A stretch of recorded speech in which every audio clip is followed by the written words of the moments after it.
Bismillahirrahmanirrahim. Assalamualaikum warahmatullahi wabarakatuh. Perkenalkan, nama saya Reska Agustin, NPM 200134111201 Universitas Bung Hatta. Baiklah, di sini saya akan menjelaskan tentang siklus nitrogen yang ditugaskan kepada saya dengan dosen pembimbing Ibu Siska Anggreni SPD MPD. Baiklah teman-teman, kita langsung masuk saja dengan materi kita, yaitu siklus nitrogen.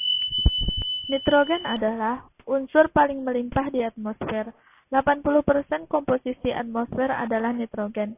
Sekalipun demikian, makhluk hidup tidak mampu mengambil nitrogen dari udara secara langsung, karena butuh energi yang lebih besar untuk mengambilnya. Proses pemecahan nitrogen bebas berlangsung dengan bantuan energi petir.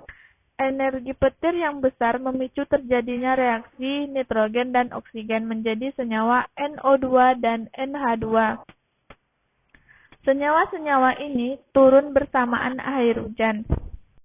Beberapa organisme mampu mengikat nitrogen dari udara, salah satu contohnya adalah rhizobium. Mikroorganisme ini bersimbiosis dengan akar tanaman polong-polongan, sehingga menyuburkan tanaman inangnya. Tidak hanya rhizobium, masih ada kelompok bakteri tanah, yaitu Caryobacteria, yang mampu mengikat nitrogen bebas dari udara.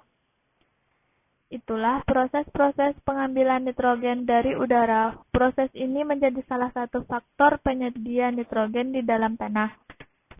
Nitrat yang tersedia di dalam tanah bisa langsung diserap oleh tumbuhan atau mengalami amorfikasi, yaitu pengubahan menjadi amonium. Nah, teman-teman, nitrogen juga diperoleh melalui perambakan jasad makhluk hidup yang mati. Karena di dalam jasad makhluk hidup terkandung asam amino dan protein, yaitu zat yang tersusun dari nitrogen. Jasad mati makhluk hidup berubah menjadi detritus. Kemudian, detritus dicerna oleh detrivores hingga terkomposisi menjadi amonium. Amonium yang terbentuk sebenarnya dimanfaatkan langsung oleh tumbuhan, tetapi hanya sedikit yang dapat diserap. Mengapa? Karena sebagian besar amonium dipakai bakteri aerob sebagai sumber energi. Selanjutnya, amonium diubah menjadi nitrat oleh kelompok bakteri aerob. Proses ini dinamakan nitrifikasi.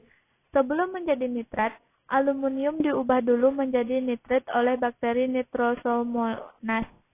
Kemudian, nitrit diubah menjadi nitrat oleh Nitrobacter nitrat yang terbentuk diserap oleh tumbuhan untuk proses penyusunan makanan. Ingat, proses nitrifikasi hanya bisa terjadi saat tersedia cukup oksigen, karena nitrifikasi melibatkan bakteri aerob. Jika jumlah oksigen tidak cukup, maka terjadi denitrifikasi, yaitu pelepasan nitrogen kembali ke atmosfer. Ketika tanah kekurangan oksigen, bakteri tanah akan mengambil kebutuhan oksigen dari nitrat, sehingga unsur nitrogen akan dibebaskan kembali ke udara. Baiklah teman-teman, hanya sekian yang bisa saya sampaikan. Jika ada kesalahan kata, saya mohon maaf.